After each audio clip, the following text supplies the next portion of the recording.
गुस्ताखी माफ हरियाणा में आपका स्वागत है। देशा में देश हरियाणा, जित दूध दही का खाना। अब यहाँ शराब की नदियां बहती हैं।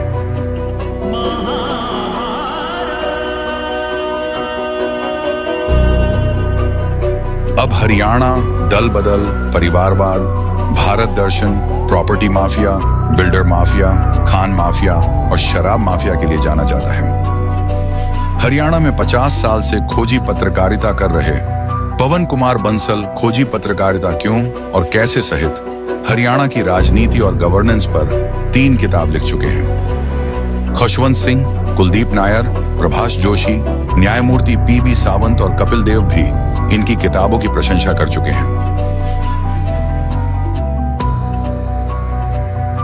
कलम की ताकत से करप्ट नेताओं और अधिकारियों की टोपी उड़ाते हुए पवन कुमार बंसल।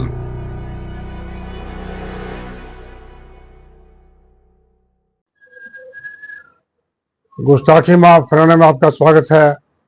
आज हम फिर चर्चा करेंगे कैथल में जो DC house building cooperative group housing society के मामले की। नायब सिंह सैनी जी, पहले आपकी सरकार ने गुड़गांव में गोल्फ कोर्स रोड पर प्राइम 6 एकड़ में बनाई आधी building, semi finish building golf course road पे सिर्फ करीब 15 करोड़ रुपए सालाना लीज पर 15 साल के लिए हशीश में आग चल रही। वो आपकी सरकार का पहला स्कैंडल था। ये कैथल वाला मामला आपकी सरकार का दूसरा स्कैंडल है। इसकी जब आपको, अगर आपकी नीयत ठीक है करप्शन को खत्म करने में और करप्ट अफसरों की चूड़ियां टाइट करने में, तो उसकी हाई लेवल प्रोब ऑर्डर करो, टाइम बाउंड जो करे इसकी जांच करे।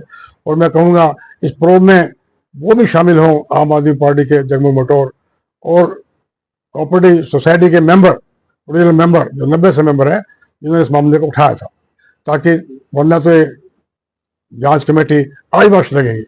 देखिए सारे प्रकरण में डीसी कैथल और कमिश्नर करनाल डिवीजन का रोल संदेह के घेरे में है, क्योंकि दोनों ही उस कमेटी के मेंबर थे। करनाल डिवीजन के कमिश्नर तो उस कमेटी जिसने ऑप्शन की उसके अध्यक्ष थे और डीसी कैथल उस कमेटी की मेंबर थी।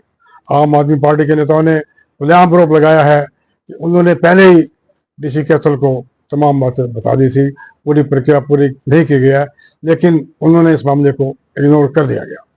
अब नायब सिंह सैनी जी, सीधी सी एक बात पूछी जा रही है कि भाई अगर बोली प्रक्रिया में कोई डिस्क्रिपेंसी थी, अनियमितता थी और उसी आधार पर बोली कैंसिल की गई है, जैसा कि स्टार कोऑपरेटिव सोसाइटी ने करनाल डिवीजन के कमिश्नर को पत्र लिखकर कहा, अगर अनियमितता थी तो इतने बड़े मामले में अनियमितता करने वाले अफसरों के खिलाफ, जो कि उस कमेटी के मेंबर थे, क्या कार्रवाई की आपकी सरकार ने। दूसरी बात यह है, अगर कोई अनियमितता नहीं थी, बोली में प्रक्रिया पूरी की गई है, जैसा कि करनाल डिवीजन के रतन जी ने गुस्ताखी माफ हरियाणा से बात करते बताया था, अगर कोई अनियमितता नहीं हुई है फिर बोली कैंसिल क्यों गई, मुझे तो बात समझ नहीं आ रही। सीधी सी बात है, दो रफी बात है। अगर अनियमितता है इतने बड़े मामले में, तो अनियमितता करने वाले अफसरों के खिलाफ क्या कार्रवाई करेगी, क्यों नहीं कार्रवाई करेगी। कोई अनियमितता ही नहीं हुई फिर भाई ये कैंसिल क्यों करेगी। और हम बता दें कि सारे प्रकरण में आम आदमी पार्टी की बड़ी सराहना हो रही है। आम आदमी पार्टी का हरियाणा में ना कोई एमएलए है, ना कोई विधायक है और कोई नगर निगम में मेयर भी नहीं है।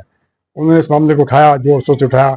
सरकार को मजबूर होकर ये जो ऑप्शन हुई थी वो कैंसिल करनी पड़ी। इधर कांग्रेस पार्टी के 37 एमएलए हैं, भाई 37, 5 मेंबर पार्लियामेंट हैं, फॉर्मर सीएम भूपेंद्र सिंह हुड्डा भी हैं और कुमारी शैलजा, रणदीप सिंह सुरजेवाला साहब तो कैथल से मिनिस्टर भी रहे, अब उनका बेटा कैथल से एमएलए है। लेकिन कमाल की बात है, उन्होंने किसी भी इस मामले को नहीं उठाया। नायब सिंह सैनी जी, चूंकि इस मामले में 2 सीनियर आईएएस अफसरों की भूमिका संदेह के घेरे में आ रही है, इसलिए इसकी time bound high level probe होनी बहुत जरूरी है। आपका एक टेस्ट केस है, अगर आप कोई कार्रवाई नहीं करते तो माना जाएगा आप भी करप्ट लोगों को, कथित करप्ट लोगों को संरक्षण देना। नमस्कार।